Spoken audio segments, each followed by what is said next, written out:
নামাজের সময় খুব হাই উঠলে কি করা উচিত? নামাজের মধ্যে খারাপ কিছু মনে করলে করণীয় কি? স্বামীকে নিজের বশে রাখার কোনো আমল আছে কিনা? মাঝে মধ্যে ঘুমের কারণে ফজরের নামাজ মিস হয়ে যায়, তখন কি করব? আজান চলাকালীন সময় নামাজ পড়া যাবে কিনা? জামাতে নামাজ পড়ার সময় যদি ইমামের পেছনে দাঁড়ানো অবস্থায় আমার কোনো ভুল হয়, তাহলে করণীয় কি? ঋণমুক্ত হওয়ার আমল কি? কোনো আমল আছে কিনা? ওযু করার সময় সাবান ব্যবহার করা জায়েজ না? উত্তরটা দিবেন প্লিজ। ফরজ নামাজে ভুল হলে কি সাজদা দিব নাকি নামাজ ভেঙে আবার নতুন করে পড়ব? নামাজ পড়ার সময় যদি দেখি কোন শিশু পড়ে গিয়ে ব্যথা পেতে পারে, তাহলে কি নামাজ ছেড়ে তাকে ধরতে পারবো? নামাজের সময় কি মহিলাদের পায়ের পাতা ঢাকা আবশ্যক? কবরের নেম প্লেট পড়লে কি কোনো ক্ষতি হয়? কেউ কেউ বলে থাকেন এতে চোখের জ্যোতি কমে যায়, কথাটি কতটুকু সত্য? প্রিয় দর্শক, আর বিলম্ব না করে চলুন আপনাদের করা জীবন ঘনিষ্ঠ জিজ্ঞাসা যেগুলো ইতিমধ্যে আমাদের কাছে চলে এসেছে সেগুলোতে আমরা প্রবেশ করি। জাইনা আফরোজ আপনি লিখেছেন, নামাজের মধ্যে খারাপ কিছু মনে করলে করণীয় কি? নামাজের মধ্যে খারাপ কিছু যদি কারোর মনে পড়ে, তাহলে সেক্ষেত্রে সাথে সাথে মনটাকে ফেরত নিয়ে আসবেন, এটাই মূল করণীয়, এবং সালারের মাধ্যমে আল্লাহ তাআলা মাফ করবেন। সাব্বির খান আপনি লিখেছেন, মাঝে মধ্যে ঘুমের কারণে ফজরের নামাজ মিস হয়ে যায়, তখন কি করব? ঘুমের কারণে হঠাৎ কালে ভদ্রে মিস হয়ে যেতে পারে নামাজ, তাহলে সেক্ষেত্রে যখন ঘুম ভাঙবে তখন আপনি নামাজ পড়ে নেবেন, কিন্তু নিয়মিত যদি এরকম হয় তা সেটা দোষণীয়। এরপরে সোনিয়া আপনি লিখেছেন, আজান চলাকালীন সময় নামাজ পড়া যাবে কিনা? জি, আজান চলাকালীন সময় নামাজ পড়লে নামাজ হবে, কোনো অসুবিধা নেই। একদিকে আজান চলছে, অপরদিকে নামাজ পড়তে পারেন। তবে হ্যাঁ, আজান চলছে এই মুহূর্তে আপনি আজানের জবাব দিবেন, আজানের জবাব দিয়ে তারপর আপনি নামাজ পড়বেন, এটা উচিত। হ্যাঁ, আপনি আগে থেকে নামাজ শুরু করেছেন, এরপর আজান চালু হয়ে গেছে, কোনো অসুবিধা নেই, এতে আপনার কোনো গুনাহ হবে না। অথবা আপনি আজান শোনার পরও যদি নামাজ পড়েন, তাতেও আপনার নামাজ হয়ে যাবে, অসুবিধা নেই। হুমায়রা রহমান আপনি লিখেছেন, নামাজের সময় কি মহিলাদের পায়ের পাতা ঢাকা আবশ্যক? পায়ের তলার অংশ ঢাকতে হবে কিনা সেটার মতো পার্থক্য আছে, এবং টাকার নিচের অংশ ঢাকতে হবে কিনা এটার মতো পার্থক্য আছে। অনেক বলেছেন পুরো ঢাকতে হবে না, অনেক বলেছেন ঢাকতে হবে। ঢাকাটাই নিরাপদ, তবে পায়ের তলাও ঢাকতে হবে, এটি আবশ্যক অবশ্যই নয়। ওবায়েদ এআইডি থেকে আপনি লিখেছেন, জামাতে নামাজ পড়ার সময় যদি ইমামের পেছনে দাঁড়ানো অবস্থায় আমার কোনো ভুল হয়, তাহলে করণীয় কি? ইমামের পেছনে যদি আপনার ভুল হয়, দেখতে হবে ভুলটা কি ধরনের ভুল। যদি ফরজ তরক হয়ে থাকে, তাহলে আপনার সেটি আবার আদায় করতে হবে, পুনরায় সেই নামাজ রাকাত আবার পড়তে হবে, কারণ হলো ফরজ তরক হলে সেটি রিকভার করার কোনো সুযোগ নেই। ধরুন আপনি রুকুই করলেন না, রাকাতটা চলে গেল, সিজদাই করলেন না, রাকাতটা মিস হয়ে গেল, তাহলে তো ফরজ তরক হয়ে গেল, যদি আপনার নামাজ হবে না, এটা আবার পড়তে হবে রাকাত। আর যদি ইমামের পেছনে কোনো ওয়াজিব আপনার ছুটে যায়, তাহলে এই ক্ষেত্রে নর্মালি সুজদা দেওয়ার কথা, কিন্তু ইমামের পেছনে থাকার কারণে আপনার সুজদা বর্তাবে না, বরং ইমামকে আপনি অনুসরণ করবেন, ফলো করবেন। আর যদি সুন্নাহ ছুটে যায়, তাহলে তার সুজদার বিষয় নাই, নামাজ হয়ে যাবে। এমডি আব্দুর রহমান আপনি লিখেছেন, অনেকে বলে ওযু করার সময় সাবান ব্যবহার করা জায়েজ না? উত্তরটা দিবেন প্লিজ। না ভাই আব্দুর রহমান, এমন কোনো কথা নেই। ওযু করার সময় আপনার সাবান ব্যবহার করাতে কোনো অসুবিধা নেই, এটি নেহায়েতই মন গড়া কথাবার্তা। এসকে জুবাইর আপনি লিখেছেন, কবরের নেম প্লেট পড়লে কি কোনো ক্ষতি হয়? কেউ কেউ বলে থাকেন এতে চোখের জ্যোতি কমে যায়, কথাটি কতটুকু সত্য? ভাই জুবাইর, এটা একেবারেই অসত্য, একেবারেই অমূলক, একেবারেই আপনার ভিত্তিহীন এবং কুসংস্কারাচ্ছন্ন বিশ্বাস এবং উক্তি। কবরের নেম প্লেট পড়াতে কোনো অসুবিধা হয় না। অন্য যে কোনো কিছু পড়লে যেরকম তার সাথে আপনার যে কোনো সাধারণ কোনো জায়গাতে আপনি কোনো মানুষের নাম লেখা আছে, তার জন্ম মৃত্যুর সন তারিখ লেখা আছে, এরকম কোনো কিছু দেখলে সেখানে যেরকম কোনো অসুবিধা নেই, কবরের নেম প্লেট পড়াতেও কোনো অসুবিধা নেই, এটা নেহায়েতই কুসংস্কার। মোহাম্মদ হোসেন আপনি লিখেছেন, ঋণমুক্ত হওয়ার আমল কি? কোনো আমল আছে কিনা?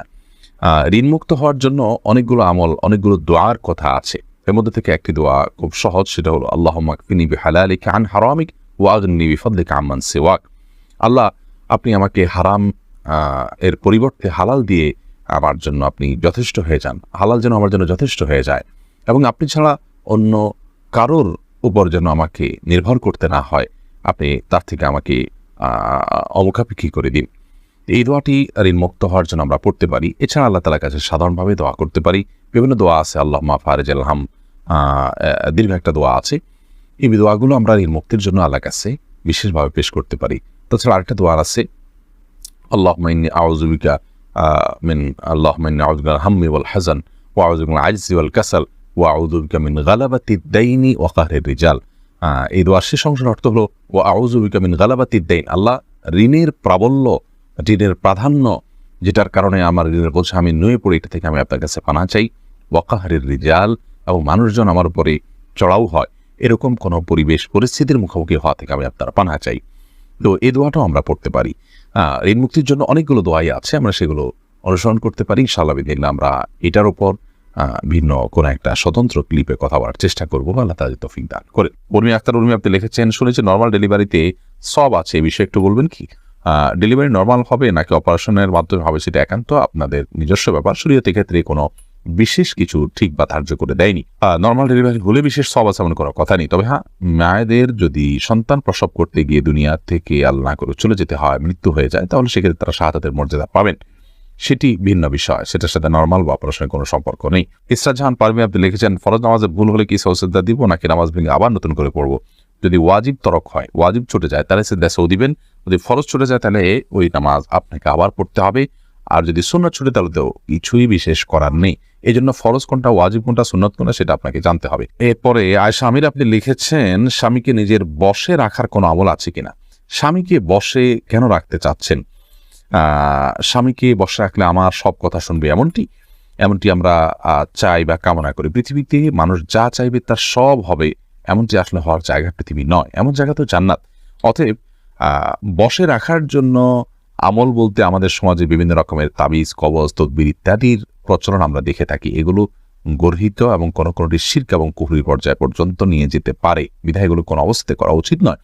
স্বামীকে আপনি চান যে স্বামী কোনো আপনার প্রতি জুলুম অবিচার না করুক, আপনার হক ঠিকঠাক আদায় করুক, আপনাকে ভালোবাসুক, সেটা যদি আপনি চান তাহলে সেক্ষেত্রে আপনি নিজে ভালো হয়ে চলুন, তার ভালোবাসা অর্জন করার জন্য চেষ্টা করুন, নিজেকে একজন উত্তম স্ত্রী এবং আকর্ষণীয় করে তার সামনে উপস্থাপন করুন এবং তাকে ভালো মানুষ হওয়ার জন্য বিভিন্ন দিক থেকে হেল্প করুন, আল্লাহর কাছে দোয়া করুন। এগুলো আপনার কর্তব্য। এর বাইরে আপনার গতানুগতিকভাবে আমাদের সমাজে অনেক বোনরা আছেন যে স্বামীকে বশে আনার জন্য বিভিন্ন কবিরাজের কাছে যান, তারা বিভিন্ন আপোষের তাবিজ দেয়। এগুলো গর্হিত কাজ এবং গুনাহের কাজ, কোনো কোনো ক্ষেত্রে ঈমান বিধ্বংসী কাজ হতে পারে এবং এর ফলশ্রুতিতে অনেক সময় ক্ষতির মুখোমুখি হয় মানুষ। বিধায় এগুলো করা উচিত নয়। মাসুম আহমেদ আপনি লিখেছেন, দেড়মোহর বেশি দিয়ে বিয়ে করেছি, আমার সবটুকু দেওয়ার মতো অবস্থানে এখন কি করতে পারি? স্ত্রীর কাছ থেকে বোঝাপড়া করে মাপ চেয়ে নেবেন অথবা দীর্ঘমেয়াদে সেটা আদায় করার জন্য কোনো একটা প্ল্যান করবেন যে কিছু কিছু করে দিয়ে যাতে করে আদায় হয়ে যায়, সে চেষ্টা আপনাকে করতে হবে। মাসুমা আক্তার আপনি লিখেছেন, সৌসেদ্দা দিতে ভুলে গেলে করণীয় কি? যখন স্মরণ আসবে তখন দিয়ে দিবেন। আর যদি আপনি সালাত শেষ করে অন্যদিকে হাঁটাচলা করছেন তারপরে মনে হয়েছে, তাহলে সেক্ষেত্রে আপনি আবার সে নামাজ পড়বেন। শারমিন নাহিম আপনি লিখেছেন, নামাজ পড়ার সময় যদি দেখি কোনো শিশু পড়ে গিয়ে ব্যথা পেতে পারে, তাহলে কি নামাজ ছেড়ে তাকে ধরতে পারবো? যদি দেখেন যে সে ক্ষতিগ্রস্ত হতে পারে, বড় ধরনের ক্ষতিগ্রস্ত, বিশেষ করে জীবন হুমকির মধ্যে পড়তে পারে, এরকম পরিস্থিতি হলে অবশ্যই নামাজ পড়ে আপনি তার জীবন রক্ষা করবেন। শিশু শুধু নয়, যে কোনো মানুষের ক্ষেত্রে প্রযোজ্য। ধরুন আপনি নামাজে দাঁড়িয়েছেন, একজন মানুষ পানিতে পড়ে গেছেন, তিনি সাঁতার জানেন না, তিনি ডুবে মৃত্যুর মুখে পতিত হতে পারেন, আপনি তাকে বাঁচানোর সুযোগ আছে, তাহলে আপনি নামাজ ছেড়ে দিয়ে তাকে বাঁচাতে হবে।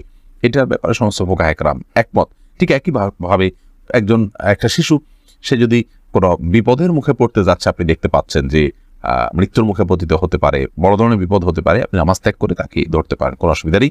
আর যদি হালকা পাতলা ব্যথা পেয়েছে, মনে হয় যে অন্য কেউ হয়তো ধরবে, হয়তো একটু কান্নাকাটি করে ঠিক হয়ে যাবে, তাহলে সেক্ষেত্রে আপনি নামাজ ছেড়ে তাকে ধরা উচিত নয়। এরপরে নওশিন আক্তার আপনি লিখেছেন, নামাজের সময় খুব হাই উঠলে কি করা উচিত?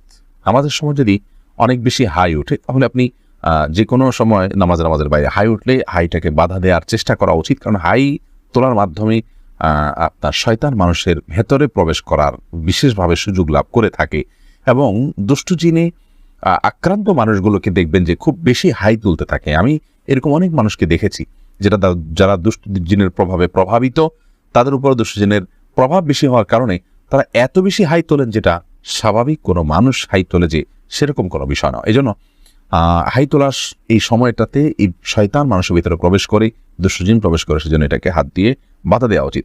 মুখের কাছে হাত বা কোনো কিছু নিয়ে গেলেই কিন্তু হাইটা বন্ধ হয়ে যায়। নামাজের মধ্যে সেই কাজটা আমরা করতে পারি। তবে নামাজের মধ্যে হাই তোলার পর এমনি বিশেষভাবে নামাজের মধ্যে হোক, নামাজের বাইরে হোক, কোনো অবস্থাতেই বিশেষ কোনো দোয়া নেই। লা হাওলা ওয়ালা কুওয়াতা ইল্লা বিল্লাহ আমরা অনেকে পড়ি, এটা পড়তে হবে হাই তোলার পর, এরকম কোনো বাধ্যবাধকতা নেই। বরং আপনি হাত দিয়ে সেটাকে বাধা দেওয়ার চেষ্টা করবেন।